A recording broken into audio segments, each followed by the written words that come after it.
Ashama daawwattoota keenya harka fuunee jirra akkamiin nagaa qabdanii miti jirtanii jirra galata rabbii as keenya jirra. Har'a jechuudha jaalleewwan keenya wajjin asitti kan wal geenyeef guyyaa goototaa jechuudha ilba 15 sababeeffachuudhaan bootaa kana kan wal geenne akka carraa taa'ee ni beektan jechuudha jireenya biyya namaa jireenya baqaa haala kanaan miti silaa akka kabajachuu qabnu sirriitti bareechinee wanni hundi faameeti silaa akka kabajachuu qabnu jechuudha. Maaliif isaan erga du'aniin booda nuti nu bilisa nu baasuudhaaf jechuudha dhiiga isaanii lafeen isaanii cabxeetiin isaan kan biraa kufan nuti akka har'a lubbuudhaan deemnu isaantu nuuf ta'e jechuudha. Osoo isaan kufuu baatanii osoo isaan du'uu baatanii nuti har'a silaa lubbuudhaan hin deemnu jechuudha bilisa hin deemnu.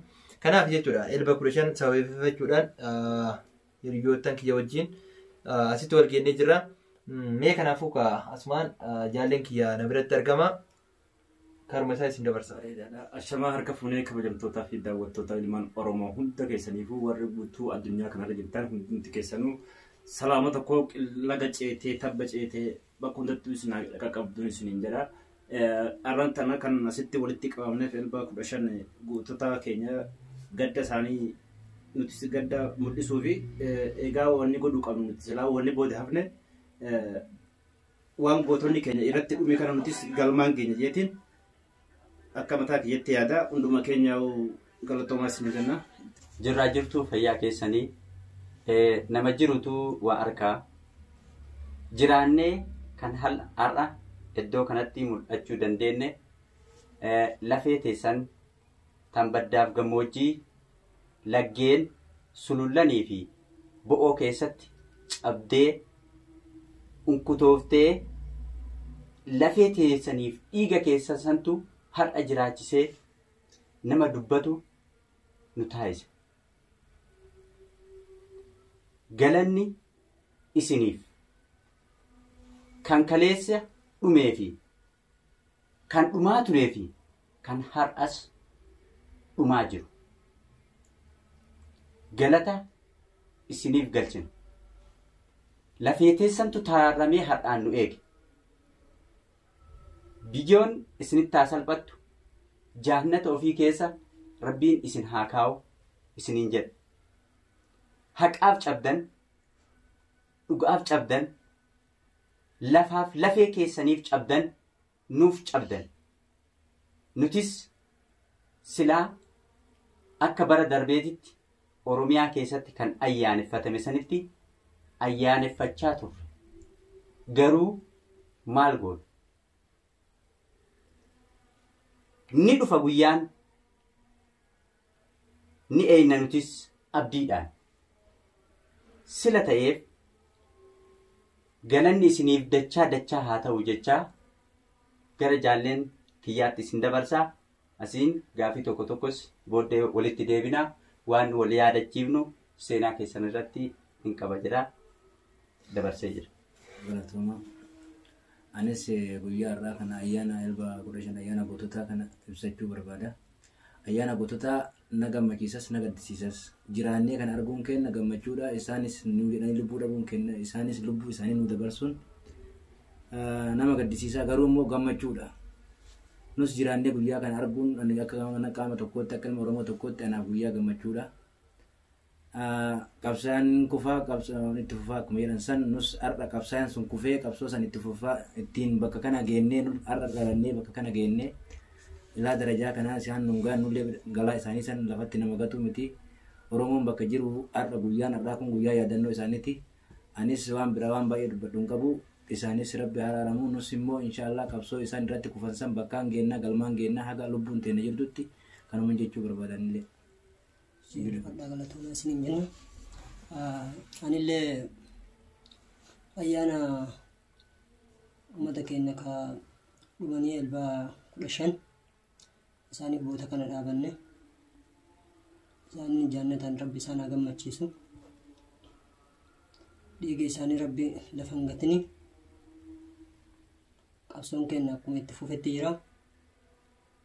Hayi daawwattoota keenya irraa jechuudha ilba 15 jechuudha guyyaa gootota keenya kabajachuu fi kabootaa kanatti wal geenne akkuma jaallonni teenya yaada kennatan jechuudha. Waan isaanitti dhagahame hunda isaaniitu iyyuu akka yaada kennatan akkuma guyyaan irraa kun guyyaa gammachuu fi guyyaa gaddaa walumaa galatti guyyaa gammachuuti. maaliif yoo qajeeltan taate hundi isaaniituyyuu mirga isaa falmachuuf kanaaf har'a jechuun walumaa galatti wanti isaan du'aniif nuti isaan dukkana isaan argan sana akka nuti hin argineef jechuudha karaa bilisummaatitti nu baasuu fi wanti isaan lafeen isaanii caban mi'a asumarratti artistiin Kennaafi Bu'aayyuu waan inni jedhu karuma isaatti sin dabarsa. Egaa mee asirratti ebla 15 maaltu ta'e maaliif ta'e kan jedhu kanarratti ebla 15 jedha malee namni muraasni ta'es yookaan hedduu ta'us danda'a. Wanta kanarraa hedduu kan hubatee fi kan hubanneen jira. Warra waa hubatan saniif waa xiqqoo jechuu barbaada. Egaa ebli 15 kuni seenaa akka Oromoon qabdutti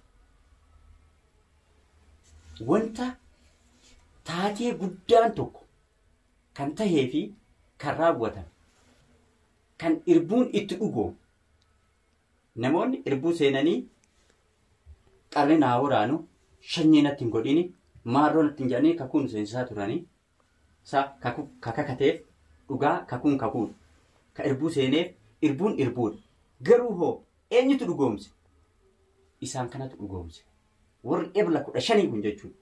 Shanyiin addan baanu gosaan addan baanu amantaan addan baanu lagaaf gaarreniin addaan tulluun addaan hin ceenu jedhanii bakka tokkotti kan dhuman jechuudha. Isaan kunniin erga dhumaniin boodatti maaliif addaan hin baanuudha islaamaaf kiristaanni gargar bahaa jennaan hin baanuun kaayoo tokkoof amantaa tokkoof nu dhiigaa tokko jechuutu addaan bahuu isaan dhorgee isaan kunniin guutus yoo ta'uu baatee amma tokko irraa maqaa isinii waamaa jaalleen kunniin jaallan jajjaboo warra tarsiimoo fi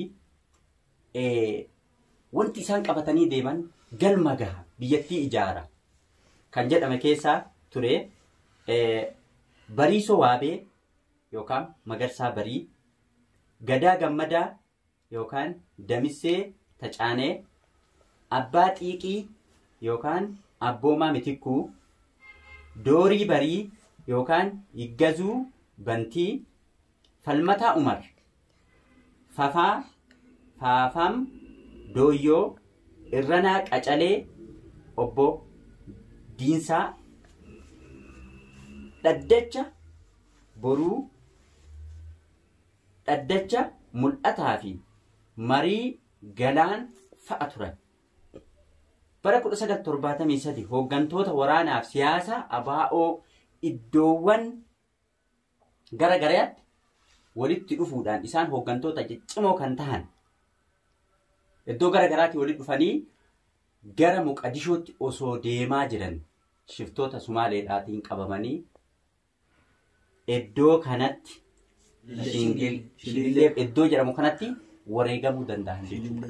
Yeroo kanatti mee jaalleen kiyya kaasteettan hoogganaan adda bilisummaa kan yeroo jalqabaa eenyu?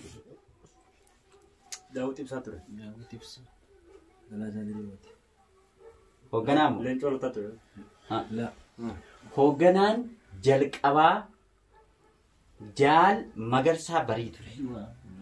Itti aanaa isaanii Jaal Gadaa Gammadaati. Qabsaa'ota gurguddoodha jechuudha yeroo kanatti jarri kunniin. Jarri kunniin erga kutaalee irraa walitti dhufanii erga wareegamaniin boodatti qabsoon Oromoo bakka kanatti hedduu laamshofte. Isaan kana utubanii Jaal Daawud Ibsaa, Leencoo Lataa hedduun isaanii walitti dhufanii hoggaa lamaaf hooggantoonni kunniin du'anii isaanii dhumanii isaanii odoo himamin ture. Erga waggaa lama tureen boodatti hawaasni Oromoo dhage himan jechuun jarri kun bakka tokkotti akka isaan dhuman.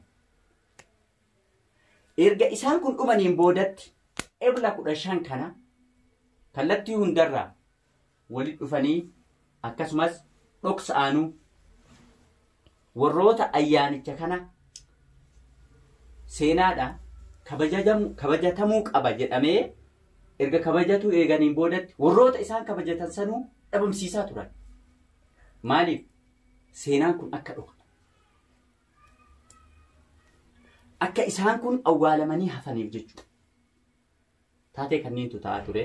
Ammaaf mee dungoo qabsiifannee yaadannoo isaanii qoodoo goone jedhee yaada. Okay, daawwattoota fi kabajamtoota keenya jechuudha. Artiist Habiib Wayyu asirratti yaada bal'aa nuuf kennee jira. Seenaa nutis hin beekne namoonni tokko tokko hin beekne nuuf kaasee jira.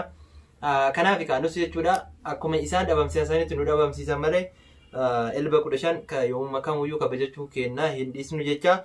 Nu yeroo baay'ee beekta ka du'e malee ka jiru hin faarsinu. Gootota hedduutu yeroo ammaa kana dhiyeenya kana nu jala dhabamanii dhabamsiisanii ammas dhabamsiisaa jiranii kan jiru keessa mee Jawaar mee kaakayyuun Jawaaree jennu namni naayimu jira haga Abaabayyuuti. Okay, asirratti jechuudha. Siraajin maqaan isaa Siraaj jedhama. Eenyu? Muhammad. Akaakayyuun Muhammad Siraaji. Jawaar Muhammad Siraaj jedhama. Jawaar Siraaj Muhammad. La. Nargan. Muhammad. Jawaar Muhammad Siraj. La Jawaar Muhammad Gammadaati moo Muhammad Jawaar Siraaj Muhammad Nattaanoo. Gammada. Gammada. Abaabayyu isaan beeku. Noo beekanitti maal godhaa dubbatu. Jawaar Siraaj Muhammad Waariyyoo moo gammada? Tufaa Jilooti. Tufaa Jilooti. Maaliif waan kana kaase beektanii? Yeroo tokko teenneeti namni sun qabsaa adda bilisummaa keessa ture, waraana keessa ture, hedduu nama lafeellee itti cabdee, nama seenaallee qabu. Teennee wajjin haasofne beektanii amma hanga phiiphiin dhufte tana haga baxaaxiin dhufe kana osoo teennee wajjin haasofnu aadaa gurbaan kun gara jijjiiramee jiran jijjiiramuu isaan beeku. Naan jedhe mee ati naan jedhe Jawaar ka jettu kana mee Jawaar Muhammad Siraaj eenyuutii naa himi naan jedhe namichi bara hundeen arabaa.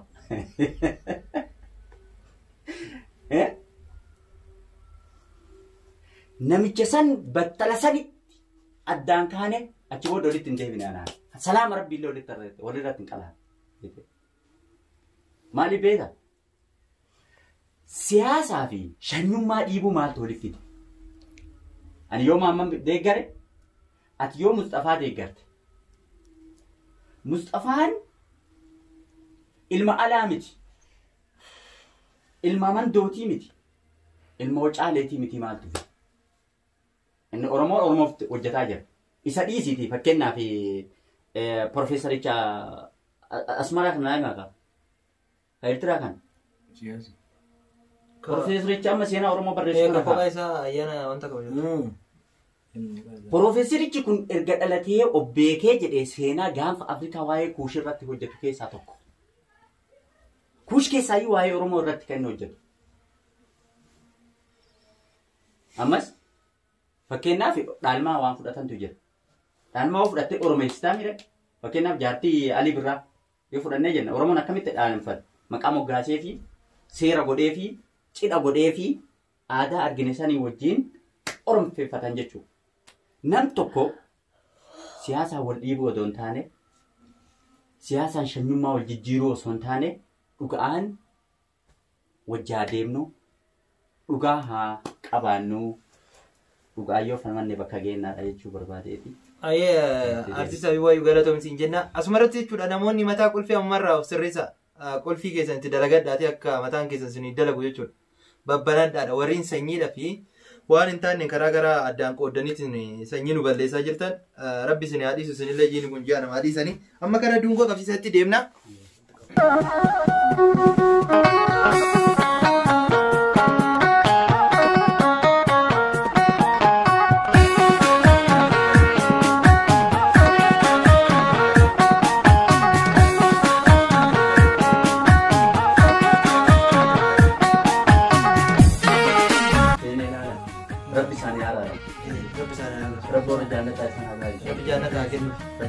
Isaanii dhiisa rabbi isaanii naa jedhu. Warra bilisummaa harka rabbi naa taasisu. Warra yeroo hunda fafaa'uu miti. Warra mataa ol qabatee deemu rabbi naa taasisu. Horaa bulaa ulfaadhaa galatoomaa galata qabdanii isin jedha.